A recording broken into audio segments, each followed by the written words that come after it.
आज है 25 मार्च 2023 दिन शनिवार। Welcome back to clean news UP. चलिए देखते हैं उत्तर प्रदेश की 25 फटाफट बड़ी खबरों को। योगी सरकार बनाएगी ब्रज कॉरिडोर, हेरिटेज सिटी में दिखेंगी कृष्ण की लीलाएं। योगी सरकार अब ब्रज कॉरिडोर बनवाने जा रही है। इसके लिए यमुना अथॉरिटी ने डीपीआर तैयार कर लिया। कॉरिडोर बनने से जहां बाकी बिहारी मंदिर का आवागमन आसान होगा, वहीं इसी के अंतर्गत बनने वाली हेरिटेज सिटी द्वापर युग का दीदार कराएगी। इससे भगवान श्री कृष्ण की लीलाएं प्रदर्शित होंगी। यमुना अथॉरिटी के सीईओ अरुण कुमार सिंह ने बताया कि यमुना एक्सप्रेसवे के किनारे ग्रीनफील्ड एक्सप्रेसवे बनेगा। ये पूरी तरह से हरियाली से आच्छादित होगा। इसके दोनों तरफ कोई स्ट्रक्चर नहीं बनेगा। ये 6.8 किलोमीटर का होगा और बांके बिहारी मंदिर तक जाएगा। यूपी पुलिस में होगी 35,000 सिपाहियों की भर्ती। उत्तर प्रदेश पुलिस भर्ती एवं प्रोन्नति बोर्ड सीधी भर्ती की परीक्षा आयोजित करने के लिए विज्ञापन के जरिए नई कंपनीज को आमंत्रित करेगा। भर्ती बोर्ड ये कवायद पहले भी कर चुका है। हालांकि केवल एक ही कंपनी के विज्ञापन में भाग लेने की वजह से प्रक्रिया को निरस्त कर दिया गया था। यूपी पुलिस में 35,000 सिपाहियों की भर्ती का रास्ता साफ हो चुका है। भर्ती बोर्ड जल्द ही इसके लिए आधिकारिक सूचना जारी करेगा। 35,757 पदों पर सिपाहियों की सीधी भर्ती की प्रक्रिया अप्रैल महीने से शुरू होने की उम्मीद है। योगी सरकार ने 2.70 लाख टीबी मरीजों को लिया गोद। सीएम योगी ने शुक्रवार को वाराणसी के रुद्राक्ष कन्वेंशन सेंटर में वर्ल्ड टीबी समिट को संबोधित करते हुए कहा कि टीबी रोगियों को पोषण सहायता के लिए सरकार की ओर से डीबीटी के माध्यम से अब तक 422 करोड़ का भुगतान किया गया है। हम यूपी के 25 करोड़ की आबादी को स्वस्थ रखने के लिए प्रतिबद्ध हैं। सीएम ने बताया कि राज्य में 2,70,000 टीबी मरीजों को सरकारी स्तर पर गोद लेने का काम हुआ है। बोले अखिलेश यादव, गोरखपुर को गोद लेने वाला बीजेपी में कोई नहीं है क्या? पीएम मोदी के वाराणसी दौरे पर सपा प्रमुख अखिलेश यादव ने तंज कसा है। उन्होंने कहा कि परिवार वालों के लिए बच्चों का क्या महत्व होता है। इस सोच के साथ सपा ने बाल रोग से ग्रसित गोरखपुर में 14 मंजिला बीआरडी अस्पताल को बनाना शुरू किया था, जिसे 2017 में भाजपा सरकार ने घटाकर 10 मंजिला कर दिया, मगर काम अभी अधूरा है। गोरखपुर को गोद लेने वाला बीजेपी में कोई नहीं है क्या? कानपुर शहर ने हासिल की नई उपलब्धि। उत्तर प्रदेश के कानपुर शहर ने एक नई उपलब्धि हासिल की। वर्ल्ड हैप्पीनेस रिपोर्ट के मुताबिक स्मार्ट सिटी कानपुर को दुनिया में सबसे खुशहाल 40 शहरों की सूची में 11वां स्थान मिला। कानपुर को अलग अलग बिंदुओं पर आंका गया। लाइफ एक्सपेक्टेंसी मामले में कानपुर को 70.42% मिले। प्रसिद्ध चर्म उत्पाद और देर रात तक जगने वाली खासियत के लिए कानपुर को सबसे खुश शहरों की श्रेणी में रखा गया। ड्राइविंग लाइसेंस बनवाने के लिए जारी हुआ नया नियम। उत्तर प्रदेश में ड्राइविंग लाइसेंस बनवाना अब उतना आसान नहीं होगा। सड़क हादसों के बढ़ते मामलों को देखते हुए शासन ने ड्राइविंग लाइसेंस बनवाने की प्रोसेस में बदलाव कर दिया है। अब स्थायी लाइसेंस से पहले आवेदक को 1 माह की ट्रेनिंग लेनी होगी। ट्रेनिंग का प्रमाण पत्र आवेदन के साथ लगाना होगा, तभी ड्राइविंग लाइसेंस मिल सकेगा। ट्रेनिंग के लिए स्कूल खोलने की प्रक्रिया विभाग ने शुरू कर दी है। बिना टेंडर एक ही फर्म से खरीदी लाखों की दाल, अब जांच रिपोर्ट का इंतजार। ब्लॉक हाथरस में बाल पोषाहार के तहत चने की दाल वितरण के लिए प्राप्त धनराशि को स्वयं सहायता समूहों के खातों के जरिए लाखों रुपए के घोटाले में अब जांच अधिकारियों की रिपोर्ट पर निगाहें टिकी हुई हैं। ब्लॉक स्तर से जांच में हीला हवाली की जा रही है। इस कारण उच्च अधिकारियों को अभी तक जांच रिपोर्ट नहीं मिल पाई। वहीं दूसरी ओर से बिना टेंडर के लाखों रुपए की दाल की खरीद की ओर से जांच अधिकारी अपनी आंखें मूंदे हुए हैं। आंगनबाड़ी कार्यकर्ताओं से दाल प्राप्ति के प्रमाण पत्र करने के बावजूद भी जांच रिपोर्ट उच्च अधिकारियों को नहीं दी। एक दलित का पीएम बनना कांग्रेस को रास नहीं आ रहा। शुक्रवार को कांग्रेस नेता राहुल गांधी की लोकसभा की सदस्यता खत्म किए जाने को लेकर यूपी के सीएम योगी आदित्यनाथ ने अपनी प्रतिक्रिया दी। उन्होंने कहा कि देश को बांटने की राजनीति करने वाले कांग्रेसी नेताओं को एक दलित का प्रधानमंत्री बनना पसंद नहीं आ रहा। कांग्रेस ने हमेशा नक्सलवाद और आतंकवाद को बढ़ावा दिया है। राहुल गांधी ने पिछड़ों का अपमान किया है, अब अदालत की अवमानना कर रहे हैं। उन्हें देश से माफी मांगनी चाहिए। गन्ना विकास एवं चीनी मिल मंत्री आज अलीगढ़ में गिनाएंगे 1 साल की उपलब्धियां। यूपी के गन्ना विकास एवं चीनी मिलों और जनपद प्रभारी मंत्री लक्ष्मी नारायण चौधरी आज अलीगढ़ आ रही हैं। मंत्री लक्ष्मी नारायण चौधरी सामूहिक विवाह कार्यक्रम में भाग लेंगे और सरकार की 1 साल की उपलब्धियां गिनाएंगे। गन्ना विकास एवं चीनी मिल एवं जनपद प्रभारी मंत्री लक्ष्मी नारायण चौधरी पूर्वाह्न 11 बजे सर्किट हाउस पहुंचकर 11:20 पर रुक्मणी विहार हरदुआगंज रामघाट रोड पर सामूहिक विवाह कार्यक्रम का शुभारंभ करेंगे। अब ड्रोन से नकल पकड़ेगा CCSU। सचल दल के लिए दरवाजे नहीं खोलने वालों की खुलेगी पोल। परीक्षाओं में सचल दलों के लिए दरवाजे न खोलने वाले कॉलेजेस की पोल ड्रोन से खुलेगी। परीक्षा में ब्लूटूथ समेत डिवाइस के बढ़ते प्रयोग के बीच छात्रों की चेकिंग भी मेटल डिटेक्टर से होगी। मेरठ में विश्वविद्यालय पायलट प्रोजेक्ट के रूप में ड्रोन किराए पर लेने जा रहा है, जबकि मेटल डिटेक्टर खरीदे जाएंगे। विश्वविद्यालय दल को मेटल डिटेक्टर देगा। ड्रोन एवं मेटल डिटेक्टर से नकल पर नकेल कसने के लिए CCSU प्रदेश का पहला विश्वविद्यालय होगा। बोले सीएम योगी, कुछ लोग देश को बदनाम कर रहे हैं। वाराणसी में सीएम योगी ने राहुल गांधी पर निशाना साधा। उन्होंने कहा कि कुछ लोग भारत को बदनाम कर रहे हैं। ये हारते हैं तो EVM पर सवाल उठाते हैं। इनको देश का विकास अच्छा नहीं लग रहा। देश के बाहर जाकर देश की निंदा करते हैं। कांग्रेस के कृत्य को पूरे देश ने देखा। कांग्रेस कोर्ट को कटघरे में खड़ा करने का काम कर रही है। 26 मार्च से लागू होगा समर शेड्यूल। विमानों का बदलेगा समय। विमानों की उड़ानों का अब समर शेड्यूल लागू होने वाला है। प्रयागराज एयरपोर्ट से उड़ान भरने का समर शेड्यूल लागू करेगा।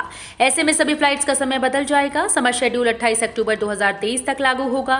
DGCA के समर शेड्यूल के मुताबिक दिल्ली के लिए प्रयागराज से अलायंस एयर की उड़ान सप्ताह में 3 दिन शाम 5:25 पर उपलब्ध होगी। ऐसे में दिल्ली से आने वाले तमाम यात्री सुबह यहां आने के साथ ही अपने जरूरी काम निपटाकर वापस उसी दिन दिल्ली जा सकते हैं। यूपी निकाय मामले में SC में सुनवाई टली। यूपी निकाय चुनाव में ओबीसी आयोग की रिपोर्ट पर सुप्रीम कोर्ट में होने वाली सुनवाई टल गई। सुप्रीम कोर्ट अब 27 मार्च को सुनवाई करेगी। ओबीसी आयोग ने 9 मार्च को सीएम योगी को आरक्षण रिपोर्ट सौंपी थी। कैबिनेट में रिपोर्ट को मंजूरी मिलने के बाद इसे सुप्रीम कोर्ट के सामने पेश किया गया। कयास लगाया जा रहा था कि शुक्रवार को ओबीसी आयोग की रिपोर्ट को सुप्रीम कोर्ट की ओर से हरी झंडी मिल जाएगी। यूपी में नई आफत। अनजान वायरस की चपेट में BHU के 50 से ज्यादा स्टूडेंट्स। बनारस हिंदू यूनिवर्सिटी के 50 से ज्यादा स्टूडेंट अनजान वायरस की चपेट में आ गए, जिसकी वजह से उन्हें देखने में परेशानी हो रही है। यूनिवर्सिटी के राजा राम मोहन रॉय हॉस्टल के छात्रों में ये समस्या देखने को मिली। वायरस की वजह से सेमेस्टर परीक्षा रद्द कर दी गई। डॉक्टर्स की टीम स्टूडेंट्स की जांच कर रही है। उनका कहना है कि बच्चों को ठीक होने में करीब 10 दिन का समय लग सकता है। यूपी में गैर हाजिर 16,706 शिक्षकों पर एक्शन शुरू। प्राथमिक और उच्च प्राथमिक स्कूल में दिसंबर से फरवरी के बीच गैर हाजिर 16,706 शिक्षकों पर कार्रवाई शुरू हो गई। शासन ने इन सभी शिक्षकों का वेतन रोकने, वेतन काटने और नोटिस जारी करने का निर्देश सभी BSA को दिया। इसकी सूचना प्रेरणा पोर्टल पर अपलोड करने के निर्देश दिए गए। बेसिक शिक्षा विभाग ने जिला और ब्लॉक लेवल पर टास्क फोर्स का गठन किया। इन टीम्स ने 5 स्कूल्स का निरीक्षण किया था। अब ऑनलाइन पढ़ सकेंगे शाहनामा और उपनिषद। 1,500 किताबों को किया जाएगा डिजिटाइज। दुर्लभ ग्रंथों को पढ़ने के शौकीन अब शाहनामा, उपनिषद, रत्नावली को कंप्यूटर स्क्रीन पर पढ़ सकेंगे। प्रयागराज स्थित राजकीय पुस्तकालय में रखी दुर्लभ पुस्तकों को डिजिटाइज किया जा रहा है। इंदिरा गांधी राष्ट्रीय कला केंद्र इन सैकड़ों साल पुरानी दुर्लभ पुस्तकों को संरक्षित और डिजिटाइज कर रहा है। तमाम पुस्तकों को डिजिटाइज किया जा चुका है। संरक्षण के लिए पुस्तकों की फायर प्रूफ बाइंडिंग की जा रही है। पुस्तकालय के दुर्लभ ग्रंथों के साथ नाटिका और पेंटिंग को भी संरक्षित किया जा रहा है। 160 साल पुराने देश के टॉप 10 पुस्तकालयों में शुमार राजकीय पुस्तकालय के प्रमुख डॉक्टर गोपाल मोहन शुक्ल ने बताया कि दुर्लभ पुस्तकों के संरक्षण और डिजिटाइज करने पर 2.5 करोड़ रुपए का खर्चा होगा। किसानों को बड़ी राहत। अब नहीं चलेगी बीमा कंपनीज की मनमानी, ऑटोमेटिक होगा क्लेम का भुगतान। बीमा कंपनीज की मनमानी के चलते किसानों को बड़ी राहत मिलने वाली है। बताया जा रहा है कि अब बीमा ट्रैक किया जाएगा। इस बात को साफ करते हुए कृषि मंत्री नरेंद्र सिंह तोमर ने राष्ट्रीय फसल बीमा पोर्टल के digitised claim settlement module DG claim की शुरुआत की है। वहीं 6 राज्यों के किसानों को बड़ी राहत प्रदान करते हुए डिजिटल बटन दबाकर 1260 करोड़ रुपए की क्लेम राशि किसानों के खातों में भेजी। संभावना जताई जा रही है कि किसानों को इस बड़ी परेशानी से जल्द ही छुटकारा मिलने वाला है। रोडवेज में होगी चालक परिचालकों की भर्ती। खड़ी बसेस का तब होगा संचालन। रोडवेज बसेस में चालक परिचालक की कमी को दूर करने के लिए जल्द ही संविदा पर भर्ती शुरू होगी। ऐसा होने से वर्कशॉप में खड़ी रहने वाली बसेस का संचालन हो सकेगा और यात्रियों को बसेस की तलाश में भटकना नहीं पड़ेगा। यूपी रोडवेज में लंबे समय से चालक परिचालक की भर्ती नहीं हुई। संविदा पर तैनात चालक परिचालकों में से अधिकांश की ड्यूटी छोड़कर चले जाने से विभिन्न मार्गों पर बसों का संचालन नहीं हो पा रहा है। यूपी में फिर पैर फैलाने लगा कोरोना। सीतापुर, फतेहपुर, ललितपुर में मिले नए केसेस। यूपी में एक बार फिर से कोरोना ने पैर फैलाने शुरू कर दिए। स्वास्थ्य विभाग की रिपोर्ट के अनुसार एक बार फिर से कोरोना के केस सामने आने शुरू हो गए। शुक्रवार को सीतापुर, फतेहपुर, ललितपुर में नए केस सामने आने से हड़कंप मच गया। कोरोना के केस मिलने के बाद स्वास्थ्य विभाग ने सैंपल्स की संख्या बढ़ा दी। वहीं प्रशासन की ओर से लोगों से मास्क के इस्तेमाल पर जोर दिया गया है। बरेली जोन में जबरन धर्मांतरण के मामलों में 71 लोगों को भेजा गया जेल।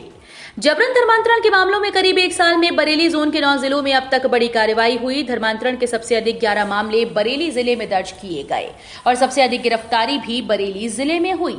अब तक 71 लोगों को जेल भेजा जा चुका है। पेट्रोल डीजल नहीं, पानी से कार चलाने की तैयारी। चीन, अमेरिका जैसे देशों में मची होड़, भारत भी रेस में। पेट्रोल डीजल के बढ़ते दाम और कम होते भंडार ने दुनिया को एनर्जी के दूसरे सोर्स तलाशने पर मजबूर कर दिया, जिसमें पानी से बनने वाली हाइड्रोजन एनर्जी भी शामिल है। ये कुछ ऐसा है जिसमें पानी का इस्तेमाल कर कार से लेकर प्लेन और बड़े बड़े प्लांट तक चलाए जा सकते हैं। काशी को मिला देश का पहला urban transport ropeway. PM Narendra Modi ने कैंट स्टेशन से गोदौलिया तक चलने वाले देश के पहले अर्बन ट्रांसपोर्ट रोपवे का शिलान्यास किया। ये प्रोजेक्ट करीब 645 करोड़ रुपए से बनकर तैयार होगा। रोपवे में 3.75 किलोमीटर दूरी में 5 स्टेशन होंगे। पहला कैंट रेलवे स्टेशन, दूसरा विद्यापीठ, तीसरा रथ यात्रा और चौथा स्टेशन गोदौलिया होगा। 5वां बेस स्टेशन यात्रियों के लिए नहीं होगा। 7 लाख रुपए से ज्यादा इनकम वालों को नए टैक्स रिजीम के तहत वित्त मंत्री निर्मला सीतारमण ने दी मामूली राहत। वित्त वर्ष 2023-24 के वित्त विधेयक को लोकसभा से मंजूरी मिल गई, लेकिन उसके पहले विधेयक पर बोलते हुए वित्त मंत्री निर्मला सीतारमण ने टैक्स पेयर्स को बड़ी राहत दी। टैक्स स्लैब में कोई बदलाव नहीं किया गया, लेकिन जिनकी सालाना आय 7 लाख रुपए से थोड़ा ज्यादा है उन्हें राहत दी गई। नए टैक्स रिजीम के तहत 7 लाख रुपए तक सालाना आय पर टैक्स पेयर्स को कोई टैक्स नहीं चुकाना होगा, लेकिन जिनकी सालाना आय मान लीजिए 7 लाख रुपए से ज्यादा है, उन्हें 7 लाख रुपए तक के इनकम पर मिलने वाला 25,000 रुपए का टैक्स रिबेट का लाभ नहीं मिलता। आसमान में दिखा अद्भुत नजारा। देश भर में 24 मार्च शुक्रवार शाम को सूर्यास्त होते ही खगोलीय घटना देखने को मिली। इस दौरान चंद्र और शुक्र ग्रह एक साथ नजर आए। माना जा रहा है ये संयोग कई सालों के बाद बना है। ये शानदार घटना कई शहरों में देखी गई। लोगों ने इसके कई फोटोज भी निकाले जो सोशल मीडिया पर जमकर वायरल हुए। अलर्ट, पश्चिमी उत्तर प्रदेश में अगले 3 घंटे में तेज हवाएं। आंचलिक मौसम विज्ञान केंद्र लखनऊ ने येलो अलर्ट जारी करते हुए अगले 3 घंटे मौसम के लिहाज से अहम बताए। दोपहर में 1:30 बजे के आसपास तेज बारिश, बिजली और तेज हवाओं के चलने के आसार हैं।